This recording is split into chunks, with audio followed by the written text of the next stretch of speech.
Hey everybody, welcome back. This is Joseph S. Samaniego. I'm the author of the Carolingian Age fantasy book series. And as always, you can find my books on Amazon and a couple other retailers. But I'm here today with another reaction video. I love doing these, and I came across this one last night. It's a short one, so I think that might appease some people. It is about medieval living and about how medieval peasants lived their homes. And if you've read my books, you know that I do incorporate a lot of lifestyle, a lot of work, and just living in the books. We talk about how they would have had a fire going, or what they would have ate, things that they would have done when they weren't in their primary role, such as if they were a soldier or what they would have done in their downtime, or if they were a farmer, even what they would have done, or how they would have lived. So I like to incorporate those little bits, and I get a lot of that from the history that I've studied. But this is one video that seems kind of cool because you get to see it firsthand. So let's take a look. Work didn't stop when the light failed in medieval times. You would go indoors and make stuff. How did you create light? I've got some tools. Let me show you. And I think it's important to point out that the workday was a lot different than what it is today. The workday of the Middle Ages did focus a lot on the harvest for many people, and because of that, you really couldn't work after dark, and even on some day, unless it was during the harvest season when you kind of had to. But even then, your workday your days of work were typically fewer days than what we have. We have a Monday through Friday year round, whereas typically back then it wasn't. It was like a Monday through Saturday, or depending on how they consider the Sabbath, whether it was Saturday or Sunday, depending on which community you were part of. And then you were kind of off for a good number of weeks. In a sense, you were off. You still had other responsibilities, other roles. You still had to keep your people fed, and you had to do work, but it wasn't revolving around the crops.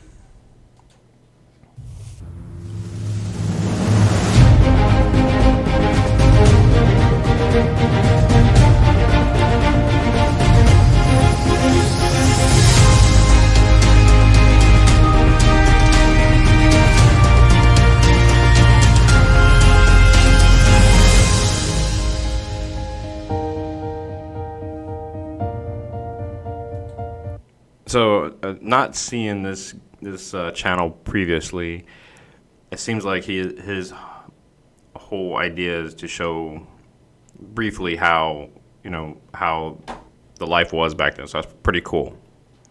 Pretty cool armor he had, jousting, showing his horseback riding skills. Definitely pretty cool.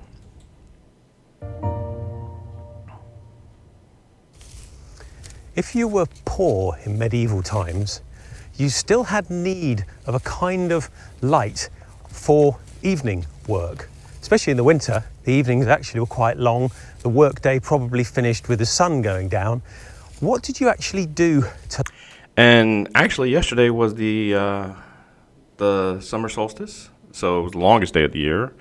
And we're in the northern hemisphere, and in the southern hemisphere was the winter solstice. So, hey, congratulations. Light the inside of your house. Candles were very expensive. They were made of beeswax. They burnt with a bright light, but they were really reserved for the clergy and the nobility. If you couldn't afford beeswax candles, well, there was another form of artificial lighting available to the medieval person, and it was something you could make yourself, really quite cheaply. And before he goes on, they also had candles, and it really just depended on your geographic location.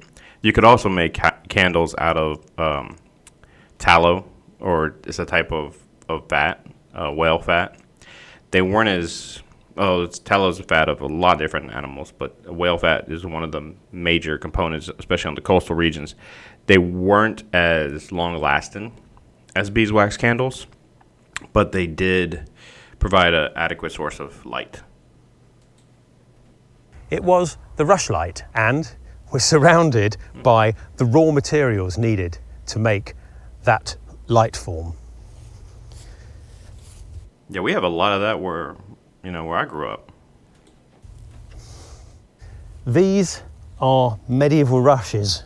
These are the core ingredient. The reason people used this kind of plant was that it has a spongy centre, and that spongy centre is one of the key components to make a rushlight. These are traditionally harvested in the late summer or early autumn. I think that's because they're probably the chunkiest of their growth phase, and they do the job better. It also might be because it's a convenient time to actually harvest them between other jobs. That's often the case in medieval times. You had a spare week, so let's go and make some rushlights ready for the rest of the winter. Yeah. It's a different kind of... So he mentioned about having that little extra time after the harvest. So that's kind of important to note. ...of species than ordinary grass. This is just ordinary grass.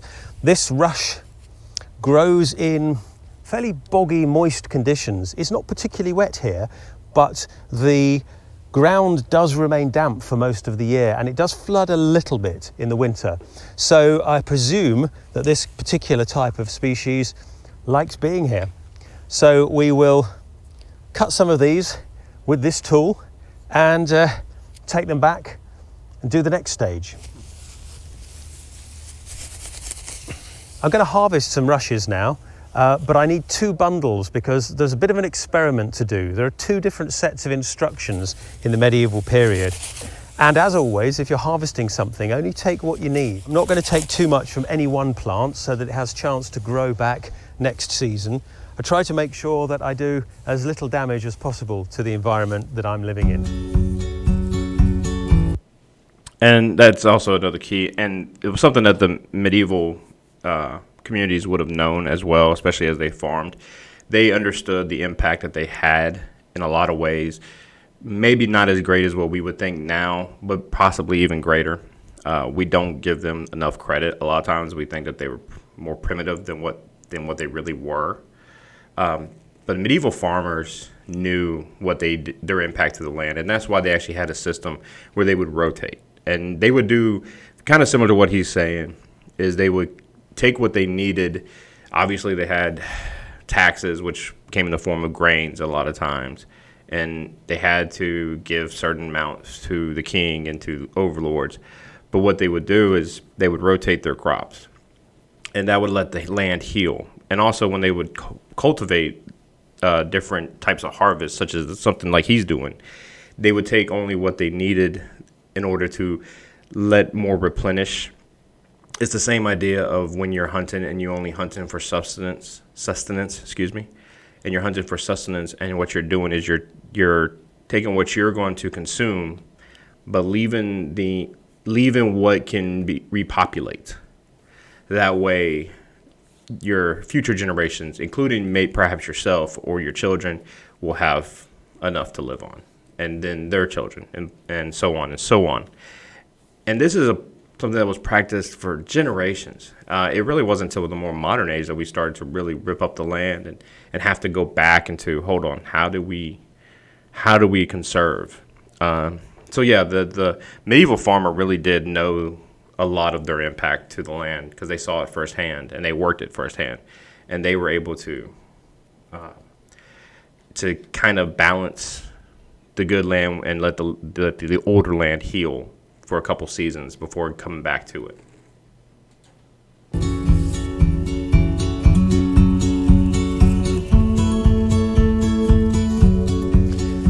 It's taken me a few minutes really just to get a modest bundle of rushes.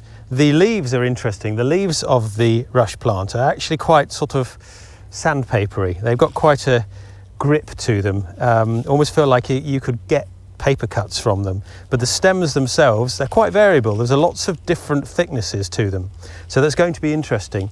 And apparently rush lights are very variable. They're very cheap, but they're very variable, so we will do some experiments and see. But meanwhile, I'm going to go back to base and start the next phase.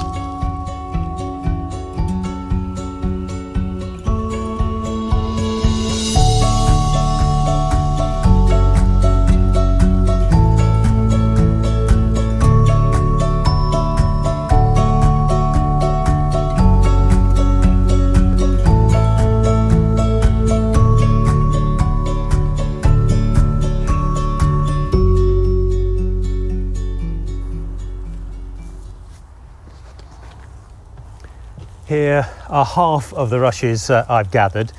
There are two sets of instructions that I'm aware of about making rush lights. One of them says put your rushes in water and then dry them. The other one says nothing about that at all.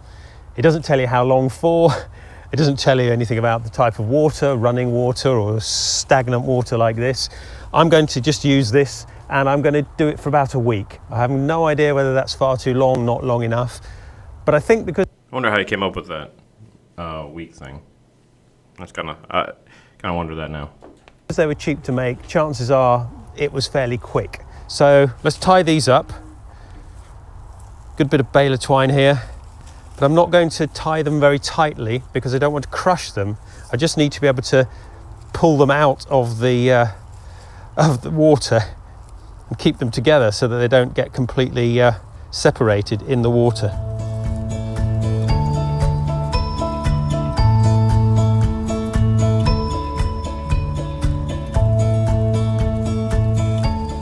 That's not too much. Right, I'll just chuck them in the water, see what happens.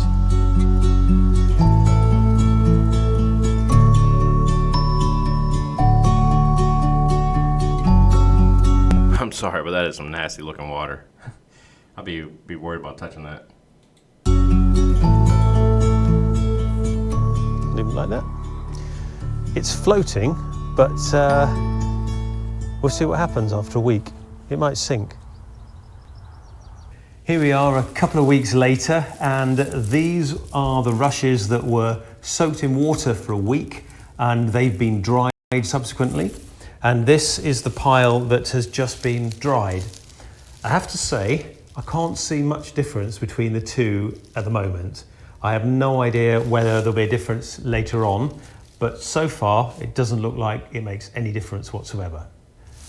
What I've got to do now is I've got to peel some of the outer away from this to reveal the inner pith. And what I've noticed immediately is that quite a few of these thinner rushes, perhaps younger or maybe a different species, actually don't have any of the pith inside them at all, which is a bit disappointing. They're literally hollow, so they're not going to be any use for the rush lights.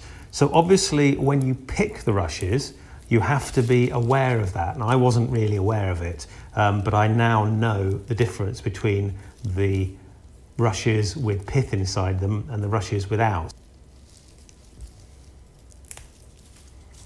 So that would have been one of those kind of ingenuity type instinct things even that a medieval person who had been doing this for years, probably since they were a kid, because this probably is something that a child would have been sent out to do, because it's not extremely labor intensive, but at the same time it's vital and it's teaching them something very important.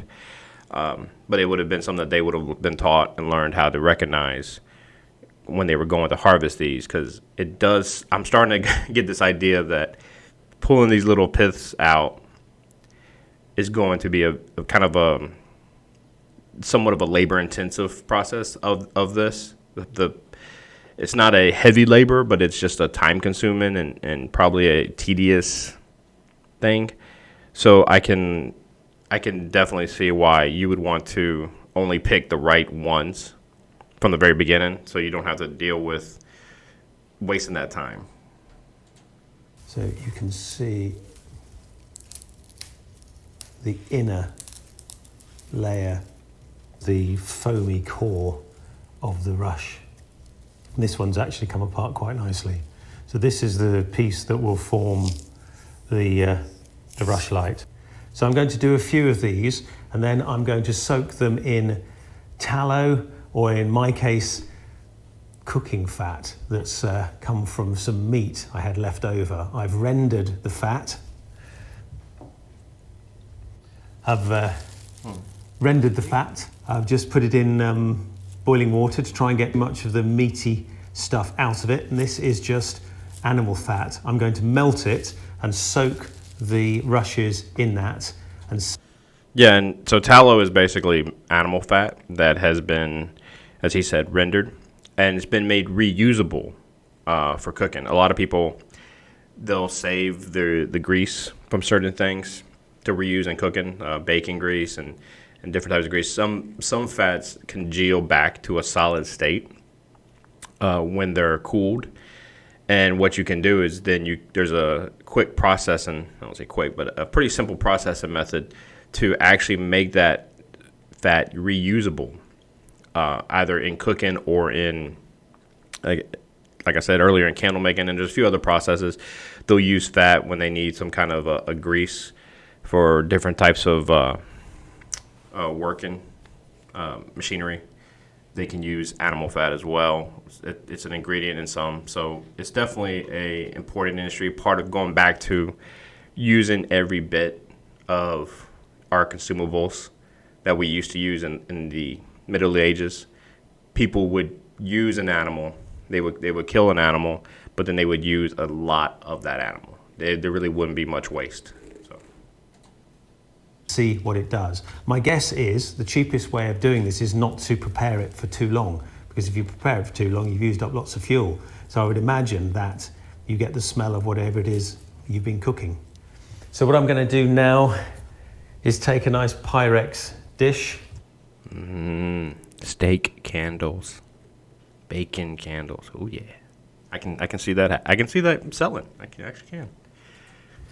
Not very medieval, but it's all I had.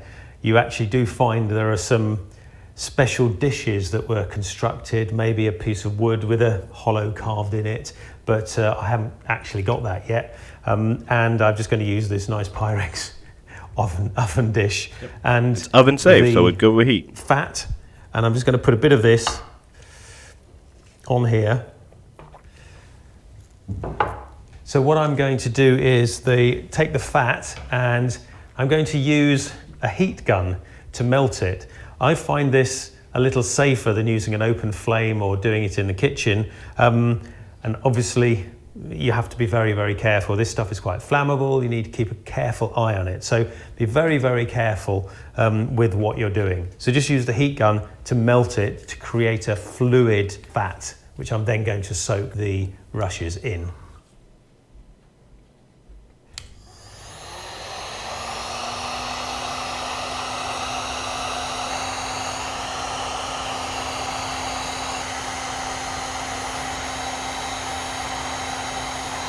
And when using those heat guns, just be careful. They can get up to really high temperatures really quick. You won't know it, but you can. If you get close enough, you'll feel it. Believe me. But they are great for. They actually are pretty good for helping with candle making.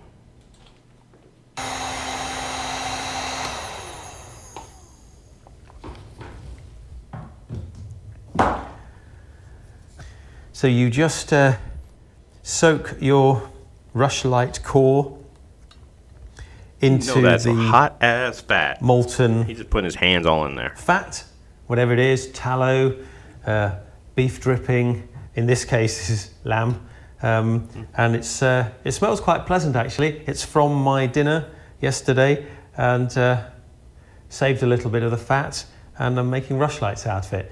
Once it's soaked like this, you put it on one side and let it harden, let it cool down and harden. If you want to speed it up, you can of course put them in the fridge. Medieval people didn't have fridges, so they would have just let it harden over time. And we'll come back in a few hours and have a go at lighting it.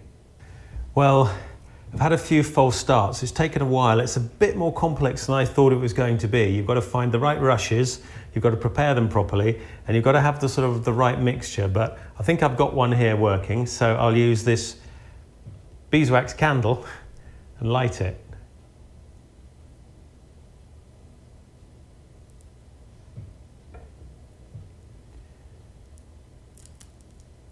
There you go, it's not too bad. Okay. It's actually slightly bigger than a beeswax candle. Yeah, it burns good. quite quickly. I'm quite surprised. But yeah, it's been a bit of an adventure making this. And yeah, not too bad. I know when I've seen those depicted in films, there have been a few films that would depict kind of lights like that. I've always looked at them more as a similar to what we would think of like a lighter or a match. they get lit by the candle, but then then what they're doing is they're using it to either light other candles, or they're using it to light their cooking fire or their hearth in a way. It doesn't seem, unless you had some good fire starter in there, it doesn't seem like a lot of light that would be able to light a hearth, unless, like I said, you had some good fire starters kindling under there, which that would work out fine, obviously. But yeah, I have actually seen that depicted a couple times in movies, not often. However, a lot of times you see them walking with a candle and they'll light things with candles. But there have been a few instances where they showed this. I didn't know really what it was. I figured it was just like a twig. But now I know it's actually something a little bit more sophisticated than a twig. It's a hardened piece of grass with, animal fat rendered on it. So it's pretty cool. So in summary, rushlights are much harder to make than you think, but they were ubiquitous in the medieval period and they were very cheap. But I actually think there's quite a lot of skill in being able to make them. And I don't think I've mastered it yet. All right, so that seems to be the video. Yeah, I think that if we were to go back and be able to see a person in the Middle Ages actually creating that, we would see something that would last a lot longer, more than likely, and something that was almost second nature for them to create and have. Then again, it could be something that, hey, this thing only lasts 15 minutes, and we just light another one. Or, like I said, they're just using it to light their hearth, which would give the main light source in their homes. So, anyway, that was actually pretty cool to see. Like I said, I like to see things like that. I like to learn things like that so I can incorporate them not only into my books, but just kind of understand a lot better how people lived back then. It's fascinating. So I hope you've enjoyed it. Please like and subscribe so you can get more content like this. And I will see you again next time. But before I go, be sure to check out, as I said, Joseph S. Samaniego on Amazon.com. You can find my books, and such as this one, The Fate of Kings and Queens. Dun, dun, dun. You can check this out over on Amazon.